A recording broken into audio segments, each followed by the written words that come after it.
let's play some blues. We're going to look at some blues rhythm techniques and some blues lead techniques, and hopefully there'll be something on here which is useful. First of all then, let's tune up.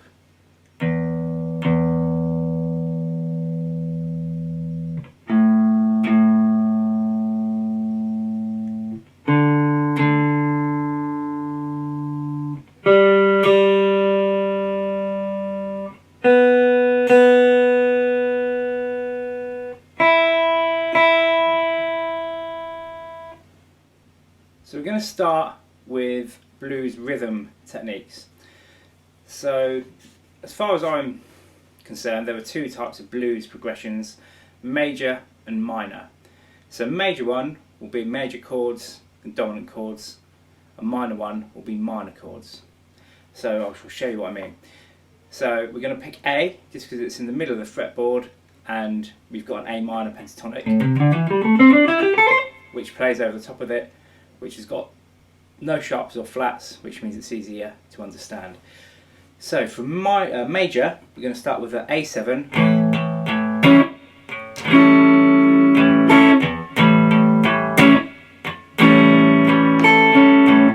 then we're going to go to a D7, back to an A, then an E7, D7, back to A. So this is what's called a 1-4-5 type progression, because 1 is A, because that's the root note of what we're playing. The 4 is the D, and the reason that's the 4 is because in the scale it's the fourth note, so the chord from the fourth note is called the fourth chord in the scale. Then the E is the fifth note in the scale, which is why it's a 5. So that's 5, 4, back to 1. Okay, so most blues type progressions will contain a 1, a 4 and a 5 chord. So if you're playing in B,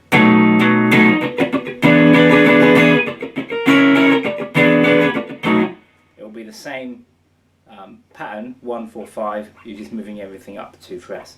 So back to A then, so you've got the major. You can play these as pure major chords.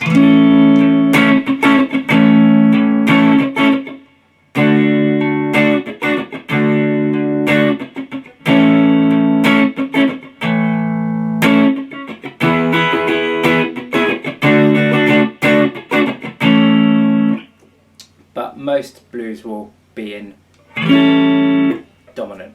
Okay, so minor would be the same pattern, 1, 4, 5, but instead of playing major or dominant chords, we're going to play minor chords. So we're going to play A minor,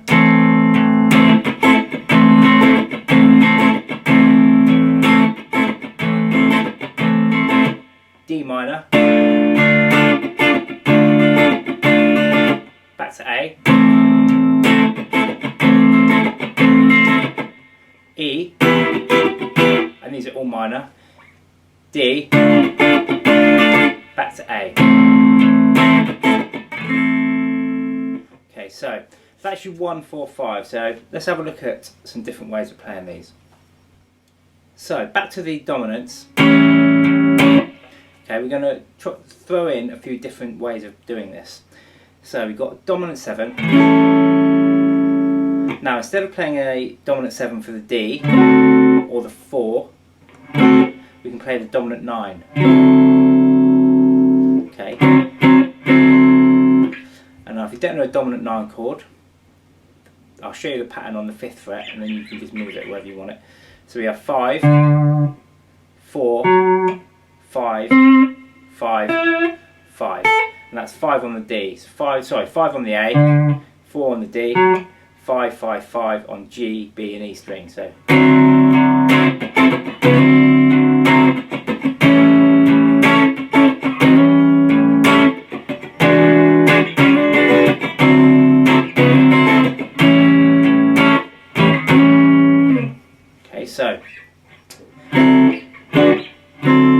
so what we're doing there is playing the 9 ninth chord as well as the dominants, and you can mix it up. So you can play just a standard dominance, and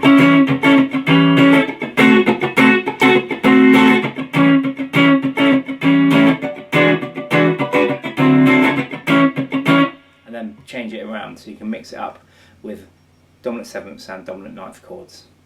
So, as well as the dominant ninth, you can also throw in some 13ths. So we're going to go with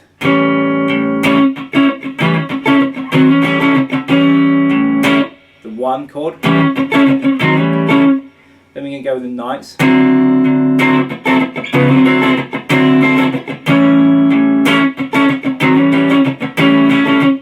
so now to play a 13th, what we're going to do is play this chord, and we're going to bring the little finger down to this C sharp here. So it's going to come 2 frets up from where you're playing the root. So if we're playing the root on the 7, the little finger is going to come up to 9 on the high E string. Then if you're playing the root on the 5, it's going to come up to 7. Playing it on the 12, it's going to come to 14, etc. So it's going to come up by 2 frets. So if you want to play a dominant on the bottom string, as in dominant 13, sorry, this is the pattern here. So we have 5, skip a string, 5, 6 on the G, and then 7 and 7. So 5, 5, 6, 7, 7, and that's the pattern there. Okay, so you could have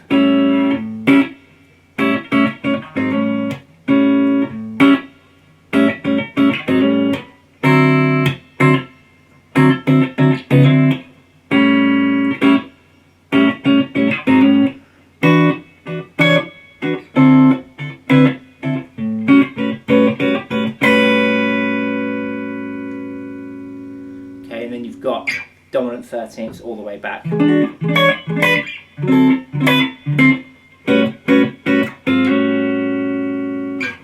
Okay, and what I'm doing on a lot of these chords, just to give it a different sort of sound, is sliding into the chord.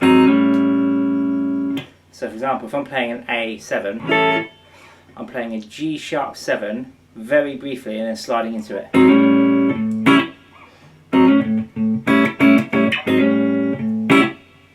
Likewise, if I'm playing the D9, I'm playing a C sharp 9 and just sliding into it.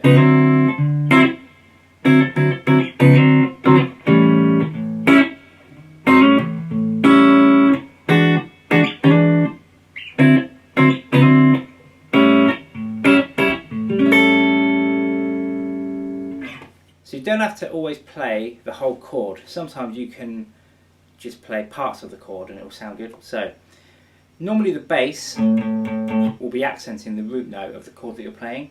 So we're going to miss out the root and just play the 3rd and the 5. So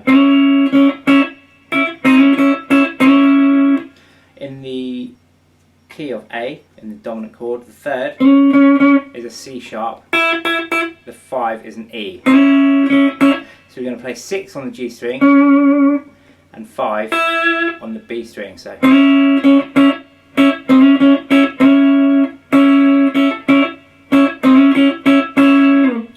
we're going to go up to the D chord. Again, we're going to play the 3 and the 5.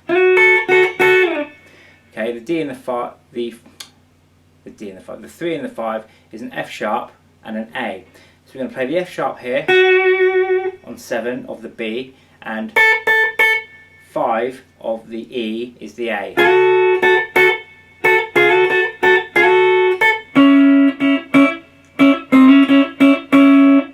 Then we're going to slide that up 2 frets.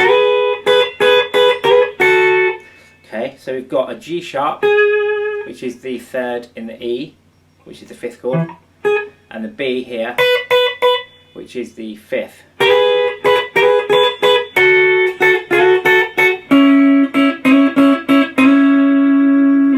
Okay, so again, depending on what key you are playing in, you would use different notes and which chords you're playing in. But the principle here is you're playing the 3 and the 5 and not the root note. That's going to be left to the bass. Now again, you don't just have to use that pattern. You could play it there.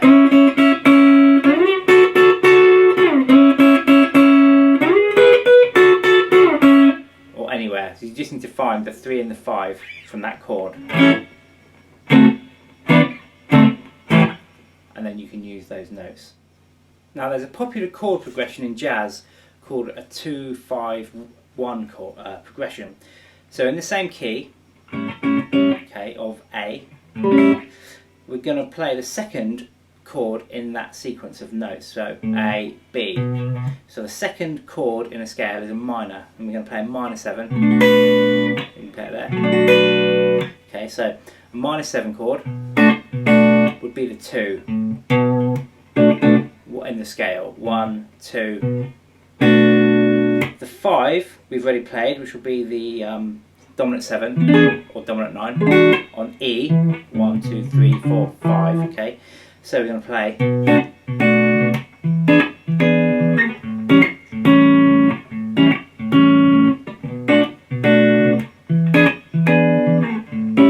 Now that's a jazz progression.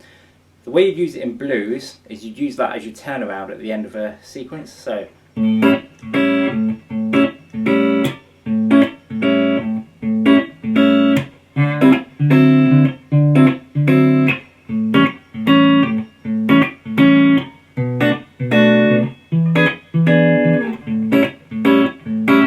okay, so instead of playing the usual, we're playing, okay, which is a 2-5-1. So you play the 1, the 4, back to the 1, the 2 chord, the 5 chord, and then back to the 1 chord. And that's another little technique you can use. So another blues technique is playing the root and the fifth, so you're playing power chords, and then you're coming up to the 6th with your little finger.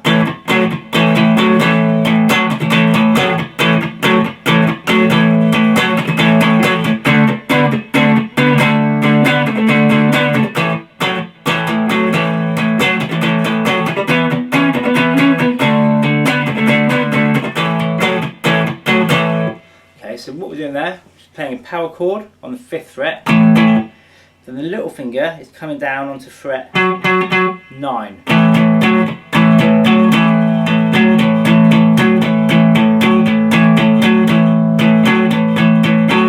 Then you're moving that pattern down 1 string and playing it on the A string.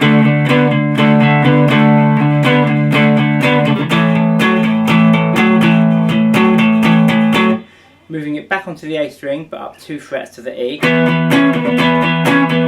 Back to 5 on the A string, and then back down to 5 on the E string. Okay, so again we got 5, 5,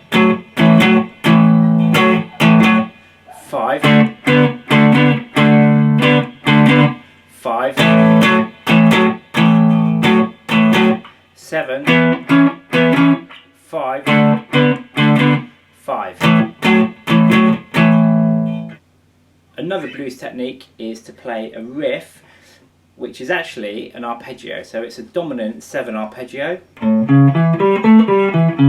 Okay, so we're playing 5, 4, 7, 5, 7, and then back down. So that's 5, 4, 7, 5, 7, 5, 7, 4.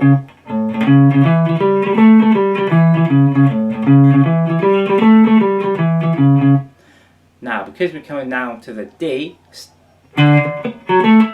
so my dog is going crazy outside, she's just distracting me.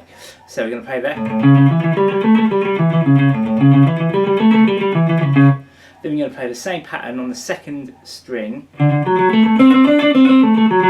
which is 5, 4, 7, 5, 7, 5, 7, 4, then back to the E string. Then we're going to do the same pattern up on the 7th fret, back to the 5th fret, and then back down to the 5th fret on the E string. So I'll show you that really slowly again.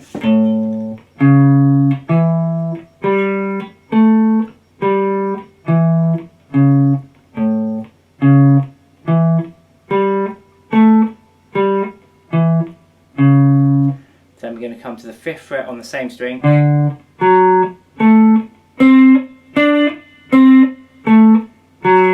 back to the bottom string,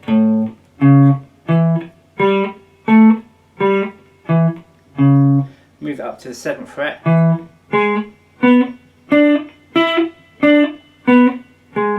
5th fret,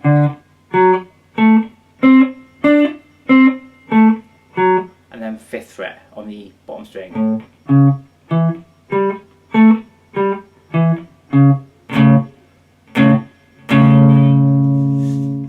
Another variation of this is to take some of those notes from that arpeggio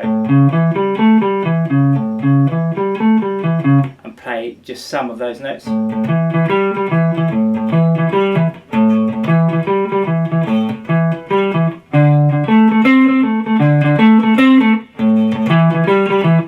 what I've done there is chosen 3 notes out of that arpeggio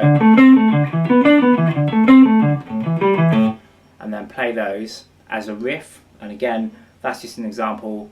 Pick any of the notes from those arpeggios, and as long as you repeat it, it becomes a motif for what you're doing. So another technique for playing rhythm in blues is to alternate between playing the chord and sticking a riff in from the pentatonic scale. So you could do something like this.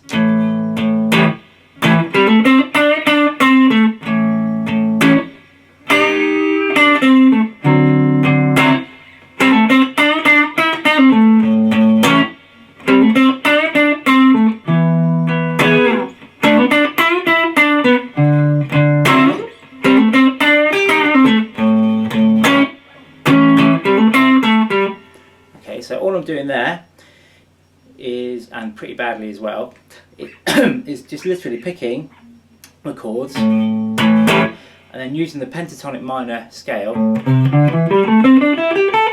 and sticking in some little riffs.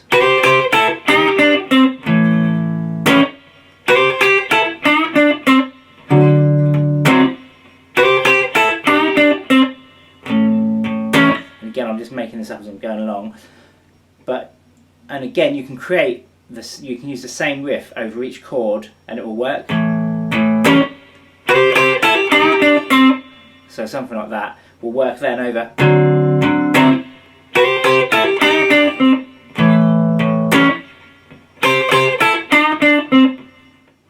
So we spent some time looking at rhythms. Now we're going to look at some lead techniques. So the most common scale used in blues is the minor pentatonic scale. So you may know this already, but if you don't, it goes like this.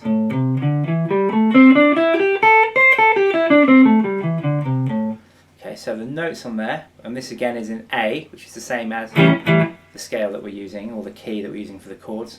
So we're going to play 5 and 8, 5, 7, 5, 7, 5, 7, 5, 8, 5, 8. Now there are actually 5 different positions for this scale, because there are 5 notes in the scale.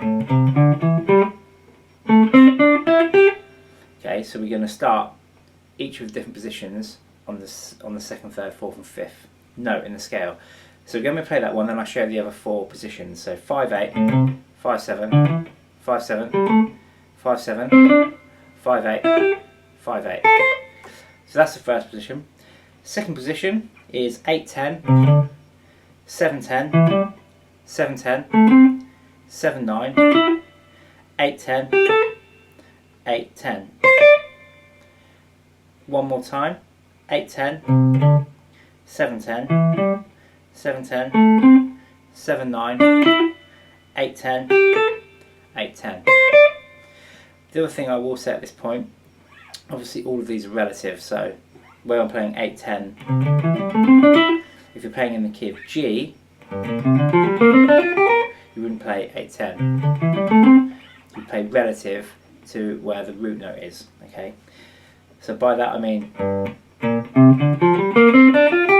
so the second note in the scale would be on 6. You'd play 6-8, 5-8, etc. Okay. So anyway, back to A, which is where we're at. So that's the first position. Second position. Third position, we're going to play 10-12, 10-12, 10-12, 9-12, 10-13, 10-12.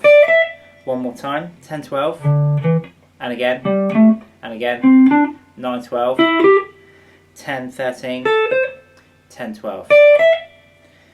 So the next position, 12-15, 12-15, 12-14, 12-14, 13-15, 12-15.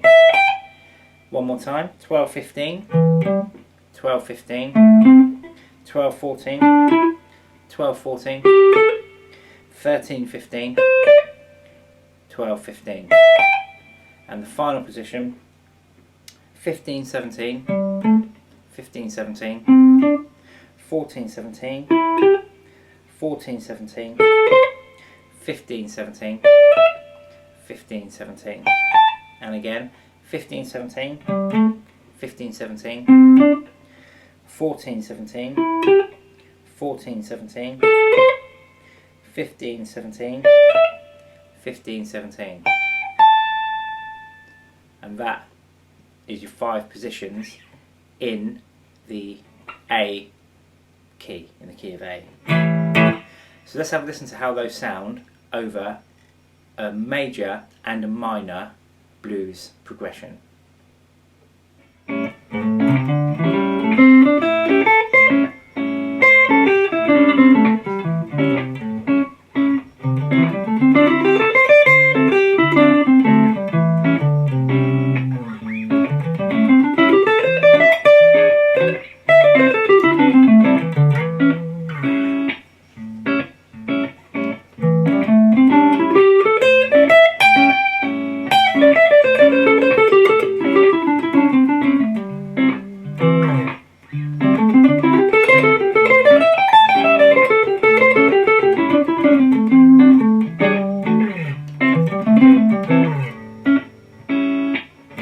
So that was major.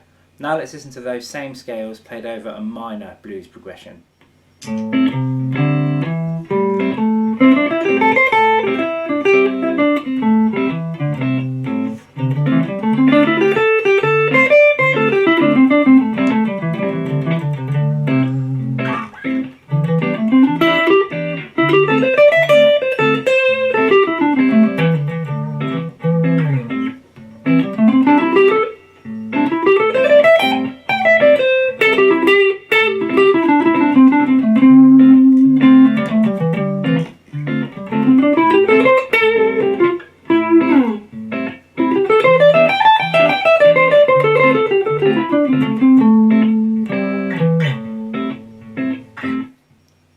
So the next scale we're going to look at is the blues scale, which goes like this.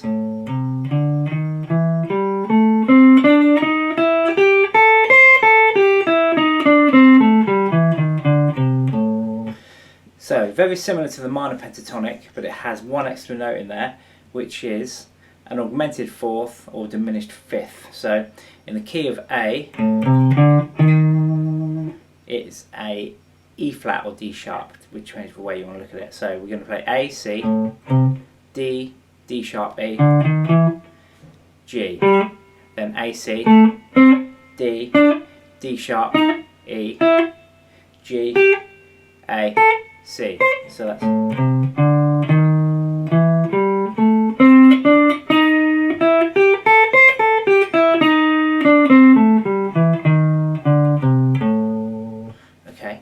so let's have a listen to that scale over a major pentatonic.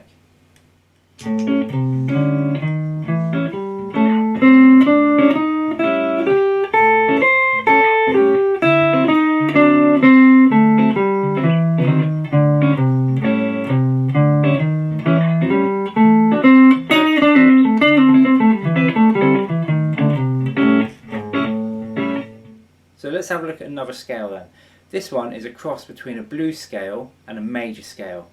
And what we're going to stick in here is a major third and a sixth. Okay, so we're going to have these notes.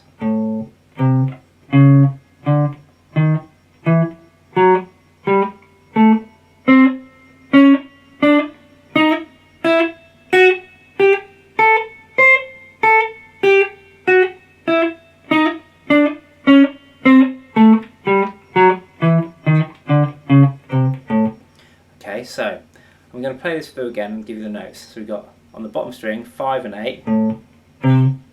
On the A string we've got 4, 5, 6 and 7. On the D string we've got 4, 5, 7. On the G string we've got 5, 6, 7, 8. On the B string we've got 5, 7, 8. And on the high E string we got 5 and 8. So again slowly.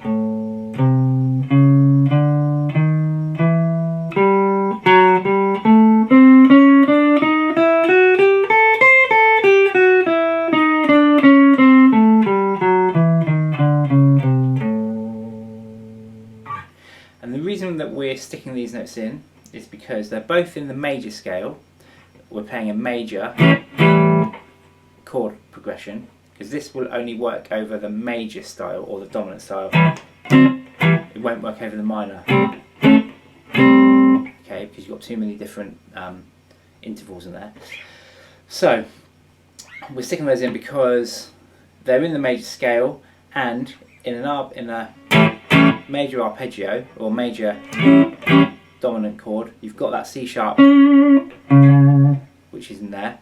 Then when you move to the D, you've got this F sharp in there. And then when you come up to the 9, you've got the F sharp in there again.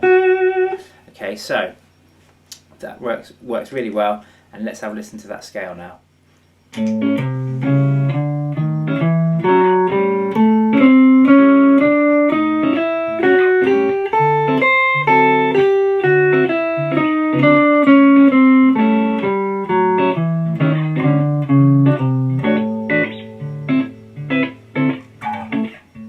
Another thing which works really well over these chords are dominant 7th, and this is for the major version, is dominant 7th arpeggios.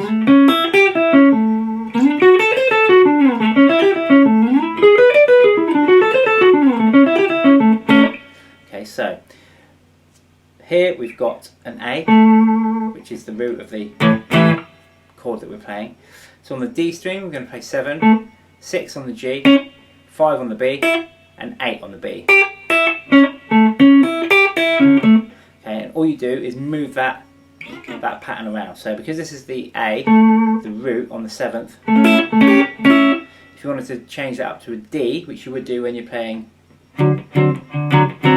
this chord, you just slide this A up to a D on the 12th fret. And then when you want an E, up to 14th, because that's E here, back to the 12. Okay, so that's an arpeggio on a dominant chord. There are hundreds of different ways of playing that. You know, there are different longer versions and short versions. So now we're going to have a listen to that over the progression and see how that sounds. So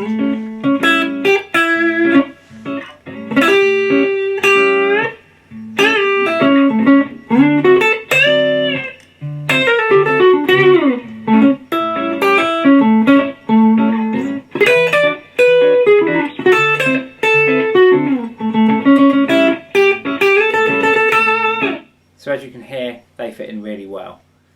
So next we're going to look at double stops. So we looked at double stops in terms of playing rhythm earlier.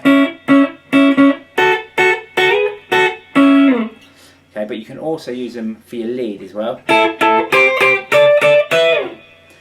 Okay, so what you'll find is that there will be a pattern on a two strings at the same time. So if you're playing the B and the E string, the top two, Most of the time you can play the same fret and it will work, but you need to figure this out because obviously it's different in every key, but this will help you. So on the 5th fret, which is where the root is, on the A here, you can play the 5th fret, same string, sorry, same fret. You can do it on the 8th fret, you can do it on the 10th fret. When you move up, you've got 13 on the B and 12 on the B string, so 13 and 12. Up to 15, you can play the same fret, and again on 17. So you can stick all those in there. For the G and the B string, slightly different. We're going to be coming to.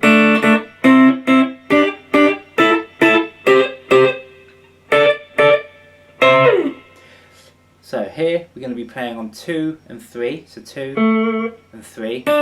That's the predominant pattern on these two strings. Okay, then we're going to come up to 5 and 5, 7 and 8, 9 and 10, 12 and 13, 14 and 15. So here you'll notice that the main pattern is 1 fret apart. So that's the only time it's different here, on the 5th fret. Okay. On the D and the G string, again, mainly you can play the same fret.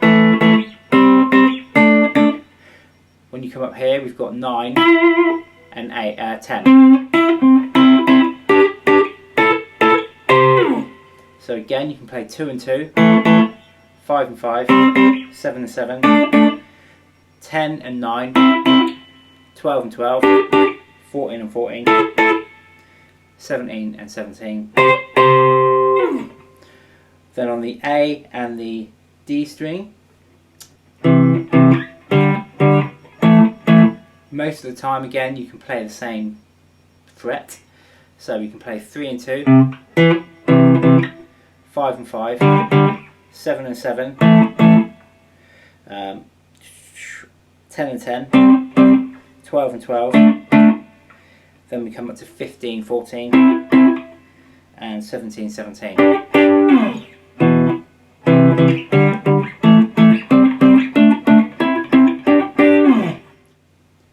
So what you need to figure out is on groups of 2 strings where you can play the same fret. For example, on the E and the B string, mainly you can play the same fret, with the exception of when you come up to C, you've got to play 1 fret back on the E, whereas on the G and the B string,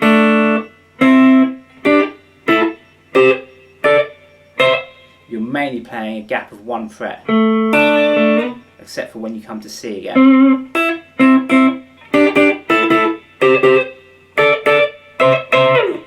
And likewise on the D and the G, you can normally play the same fret, but it's different in each key, as in where you can actually play that. But that's a little trick you can use as well. Lastly, the last thing I'll cover on this lesson is looking at symmetry on your strings. So what I mean by symmetry, if we take the original pentatonic minor shape, okay, so we'll notice that all of those strings you play the same thing. On the bottom 2 strings you play the same thing. On the next pattern, on those 2 strings you play the same, and then on the bottom 2 strings you play the same thing. So you can start linking up some of these shapes. So we've got,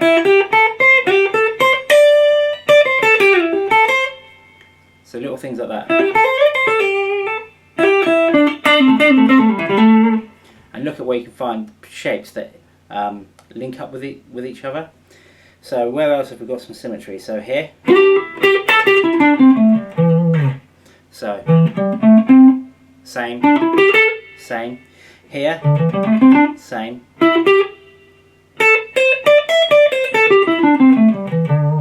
that's it on that pattern. But you can link up those two, okay, because they're the same. So it makes some of the runs and little ideas that you can come up with a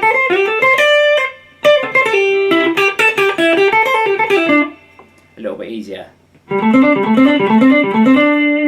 it makes repetition easy, so for example, putting together a little lick that would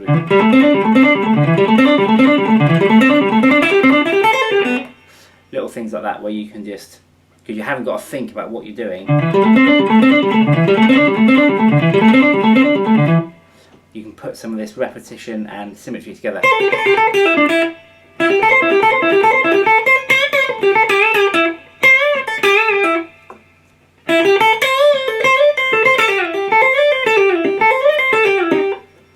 Little ideas like that. So just have a play around, see where on the fretboard you can find some symmetrical patterns. Okay, you can put those two together, and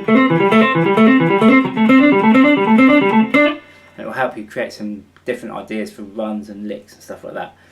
So I hope that lesson helped, and yeah, should give you a few things to practice.